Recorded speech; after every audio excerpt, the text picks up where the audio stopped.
이상한 명령 같이 이렇게 보입니다. 본문의 핵심은 이것입니다. 죄라고 하는 속성이 어느 한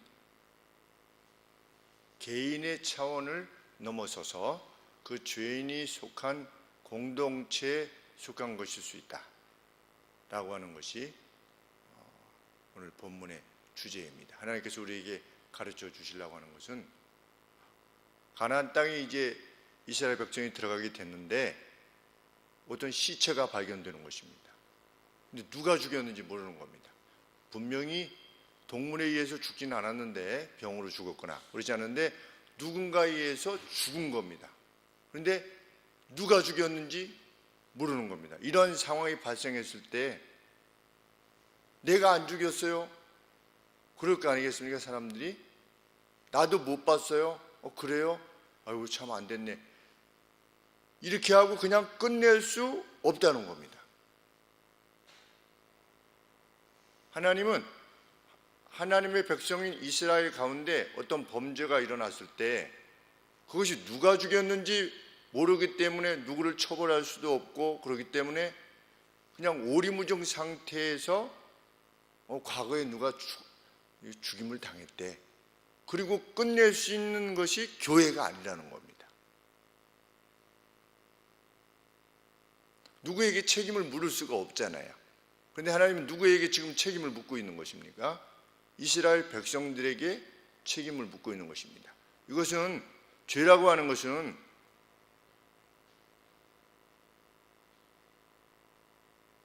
서로에게 관계되어진 것일 수 있다는 것이죠. 우리 그 아바타라는 영화 제가 참 인상적이었는데 어떤 장면이 다른 장면은 별 그렇게 그런데 제일 인상적인 장면이 나무들인가 이렇게 막 이렇게 있는데 어떤 한 나무가 아프니까 나머지 나무가 다 아파하는 겁니다. 그런데 왜 아파하냐면 그 나무 밑에 이게 아래쪽 뿌리 쪽이 서로 다 이렇게 연결되어 있는 거예요. 그 뉴런이 그 신경 전달 물질이 서로 연결되어 있어가지고 하나가 아파하니까 전부 다 아파하는 거죠. 그래서 그것을 보면서 교회다 교회 이런 생각을 해보게 되었습니다. 우리 죄악이라고 하는 차원도 그러하다는 겁니다. 하나님은 한 개인 안에 죄가 머물러 있는 것도 용서치 아니하시고 그것에 대해서 분노하시고 그런 것과 마찬가지로 누군가에 의해서 어떤 죄가 발생했을 때 그것이 밝혀지지 않았다고 해서 주체가 밝혀지지 않았다고 해서 그냥 머물 수 없을 만큼 그 공동체에 그 책임을 물을 만큼 교회의 거룩함을 요청하고 계시다는 겁니다. 그것이 교회입니다.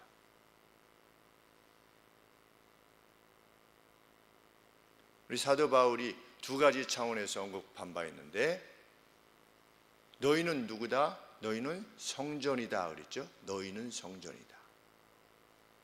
어떤 본문에서는 우리 개인의 차원에서 너희 몸이 성전이다 라고 표현하신 데도 있고 너희가 성전이다 라고 하는 표현을 쓰시기도 했습니다. 그러니까 두 가지 차원이지요. 너희가 성전이다.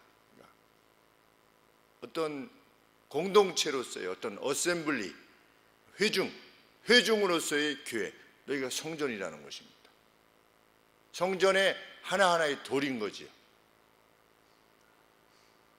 그래서 어떤 교회에서 그 누가 죄악을 범해서 괴로움을 당한다든지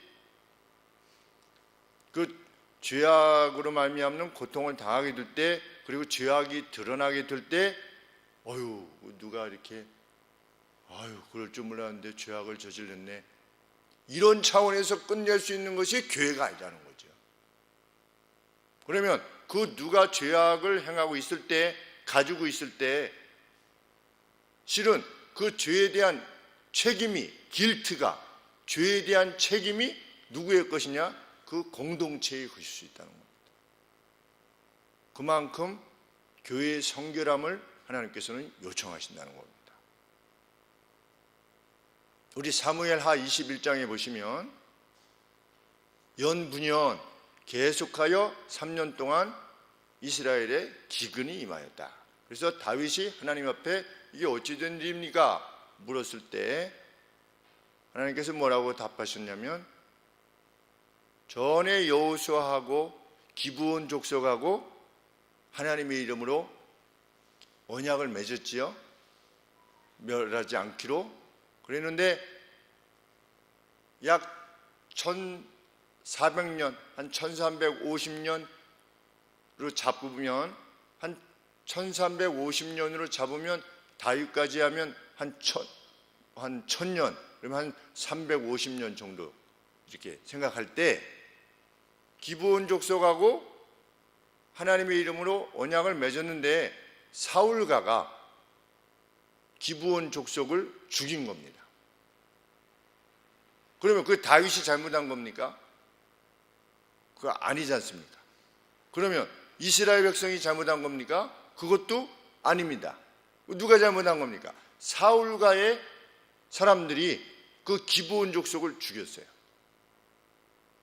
그런데 하나님은 누구에게 물으셨습니까? 이스라엘 전체에 그 책임을 물으셨습니다. 그래서 3년 동안 기근이 들게 된 것입니다. 3년 동안 비가 안 왔다. 그냥 우리 생각에 뭐 3년, 뭐 5년 뭐 이렇게 하는데 우리 지금 비가 안 와가지고 얼마 동안만 비가 안 와도 예년에 비해서 강수량이 50%밖에 되지 않는다고 그러니까 지금 이 난리인데 3년 동안 비가 안 오게 되면 얼마나 고통스러울까 하는 생각을 하게 드는데 이스라엘의 그들 자신의 책임이 아니라 그들 가운데 있었던 사울가의 죄악으로 말미암아 이스라엘이 3년 동안 기근이라고 하는 고통을 당해야만 했다는 것이죠. 이것은 분명히 죄의 문제가, 죄에 대한 책임의 문제가 비단 내 자신만의 문제가 아니라는 것을 우리에게 인식해야 하는 것입니다. 사도 바울은 그 점에 대해서 또 말씀하신 바 있죠. 아내들이여 어떻게 하라? 자기 남편에게 복종해라. 그렇죠? 남편들이여 자기 아내를 그리스도께서 교회를 사랑하시듯 사랑해라. 그렇죠? 자기 몸을 주신 것처럼 그토록 사랑해라. 그렇게 말씀하시면서 뒤에 뭐라고 말씀하시는 겁니까? 내가 지금 부부에 대해서 말하고 있는 게 아니고 내가 지금 교회에 대해서 말하고 있는 거다. 이렇게 말씀하셨습니다. 그러니까 부부간에 갈등이 생기면 부부간의 존경과 돌봄이 생기지 않으면 그게 교회론적인 차원에 있어서 교회의 흠이 되는 거라는 것이지요.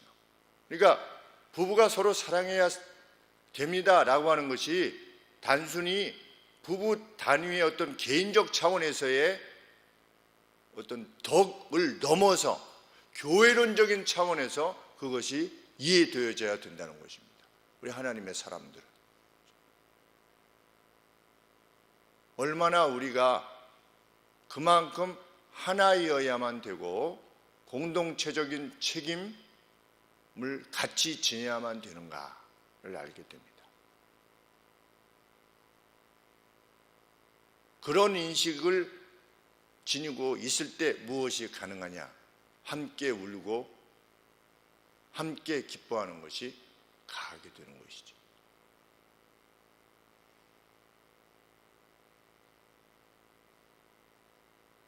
오늘날의 교회가 과연 그러한 인식 가운데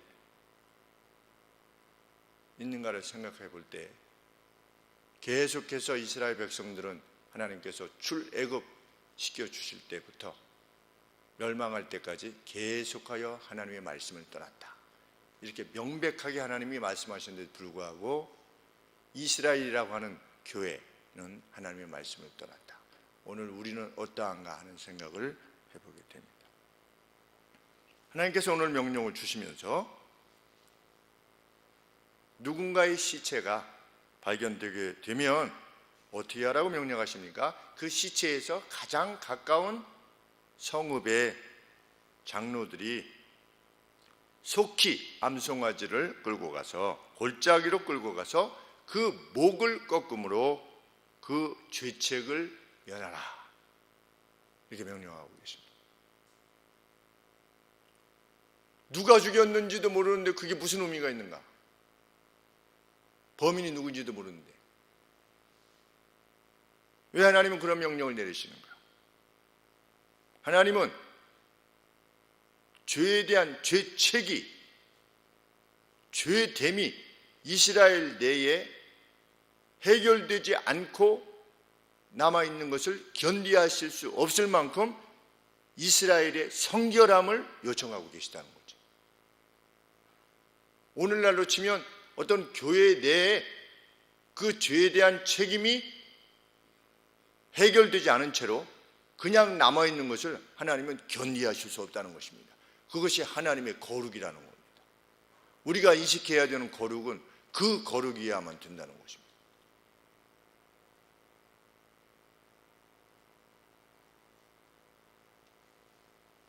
일반 부대에서 저희는 공군은 이제 단장이라고 합니다. 단장.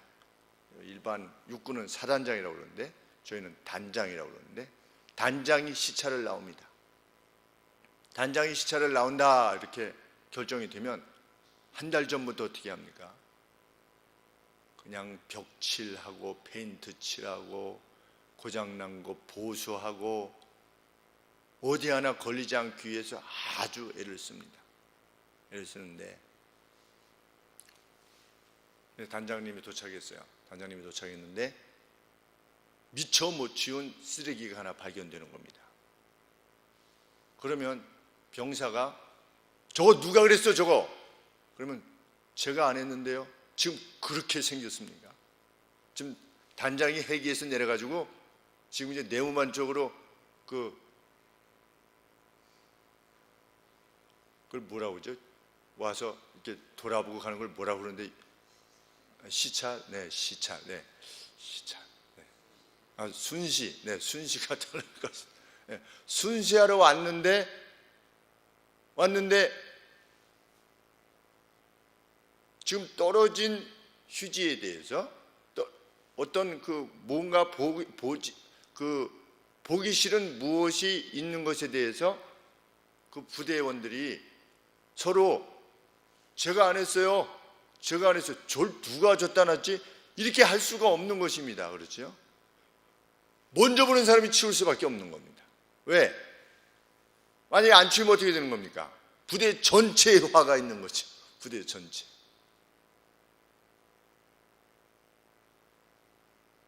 그러면 그것을 치워야만 되는 이유는 뭡니까? 단장의 권위 때문에 그렇죠. 단장의 권위. 하나님께서 이스라엘 백성들 내에 누가 죽었는데 제가 안 했어요, 누가 그랬지? 이러고 그냥 넘어갈 수 있는 것이 아니라는 것입니다. 무엇 때문에? 주님의, 하나님의 거룩 때문이라는 것입니다. 교회 내에 죄악이 끼치는 영향이 그 공동체의 무리가 그 죄악을 제거하지 않으면 하나님께서는 어떻게 하실 수 있는 것입니까? 3년의 기근을 내리실 수 있는 것이고, 하나님께서는 그 죄로 말미암아 죄에 대한 책임을 공동체 전체에 물으실 수도 있는 것입니다. 그것이 하나님의 거룩입니다. 그렇기에 주께서 죽으신 겁니다.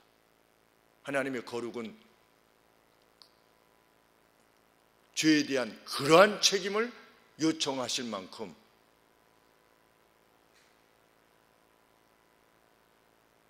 영광스러운 거룩이기 때문에 주님의 죽으심이 아니고서는 그 거룩의 훼손을 감당할 수 없는 것이기에 우리 주께서 대신하여 죽으실 수밖에 없으신 것이죠.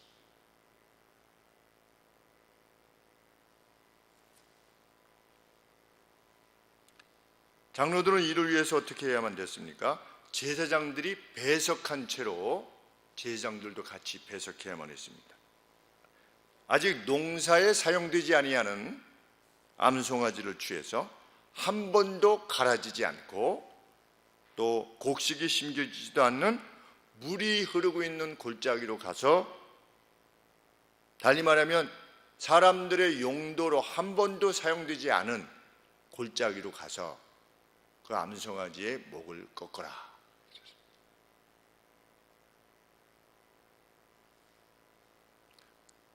주석가들은 그 암송아지가 당하는, 목이 꺾여서 죽임을 당하는 고통이 원래는 누구 것이어야 된다는 거지요? 살인자의 것이라는 것이죠.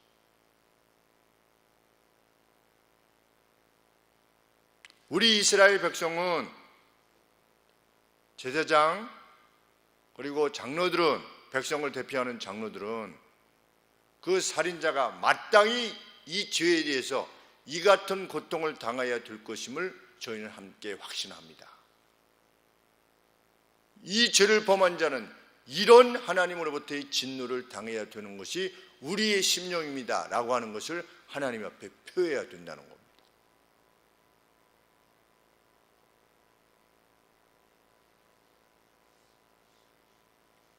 그것이 제사입니까? 아닙니까? 목을 부러뜨렸습니다. 제사에는 뭐가 필요하죠? 피가 필요하죠. 그렇죠? 근데 피가 언급되고 있지 않습니다. 그러니까 살인자가 당해야 될 고통은 이런 것입니다 라고 하는 것에 우리 전체가 동의하고 있습니다.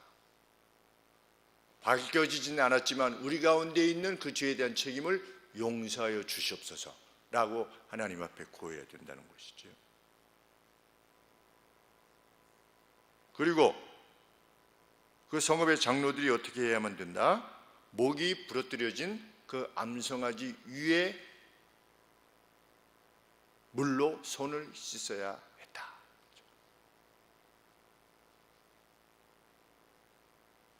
그리고 장로들은 우리 중 누구도 이것을 행하지 않았으며 이것이 행해진 것을 보지도 못했습니다 라고 천명해라. 성 전체를 대표해서 장로들이 그것을 고백해라. 그리고 나서 어떻게 해라? 무죄함을 천명한 이후에도 용서를 위해서 기도해야만 한다. 8절 말씀 하반절에 여호와여 주께서 속량하신 주의 백성 이스라엘을 사하시고 무죄한 피를 주의 백성 이스라엘 중에 머물러 두지 마옵소서 라고 기도할 때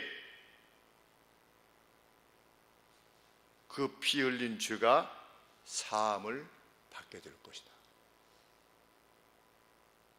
누군지 모르는데.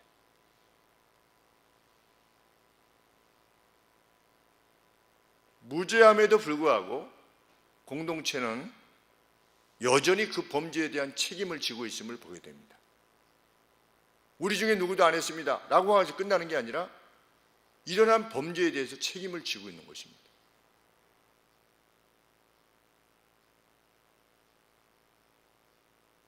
그리고 그 사죄는 전 이스라엘을 위한 것이다. 우리 성읍만 용서해 주옵소서가 아니라 더 확장된 차원에서의 이스라엘인 것입니다. 우리 이스라엘을 용서하여 주시옵소서. 우리는 다시 한번 하나님의 거룩하심이 어떤 것인가를 인식하게 되는 것입니다.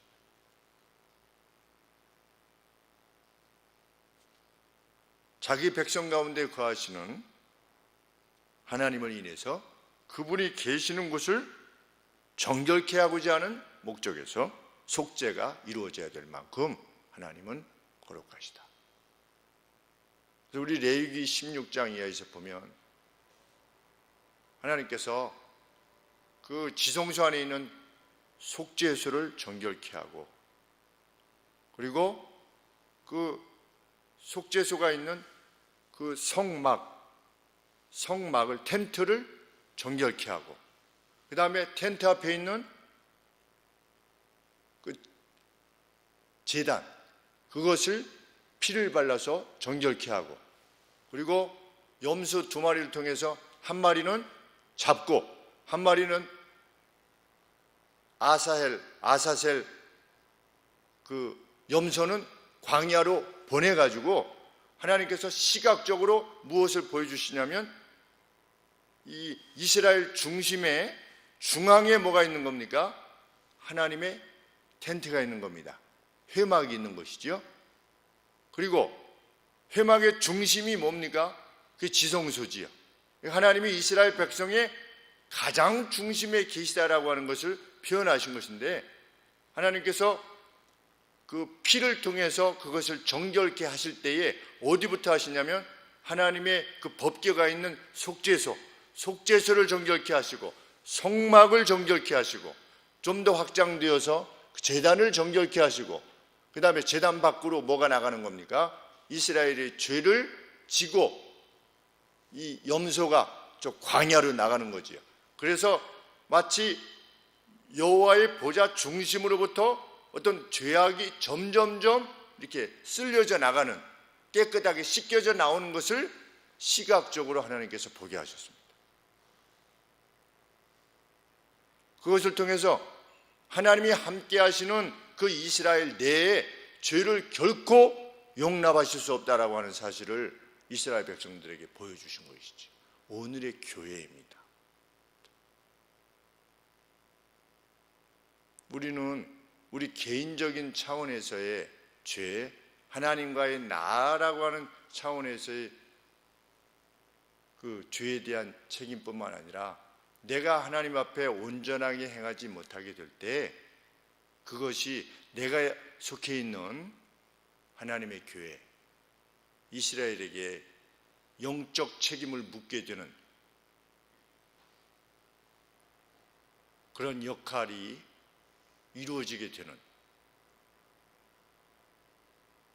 그런 누를 끼친다고 하는 사실을, 영적인 누지요, 그렇죠? 그 죄가 어떤 죄든 간에, 어떤 온전치 못함이든 간에 그것이 그러한 하나님의 거룩한 무리들에게 괴로움을 끼친다는 사실을 기억할 만큼 공동체를 하나됨으로 이해하고 사랑해야만 할 것입니다.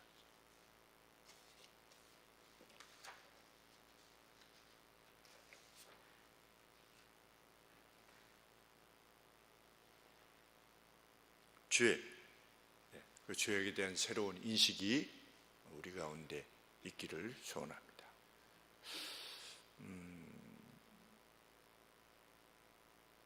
설교 말씀은 다 마쳤고, 우리 한 가지 위해서 기도해야 될 바는 우리 현중인 형제님의 그 칼라즈가 상당한 재정적 압박을 받고 있는 것 같습니다. 그래서 제가 전에 듣기로는 이번 9월이 되면 아마 보증금 자체가 다 이렇게 소멸되는, 그래서 만약에 이제 그렇게 되면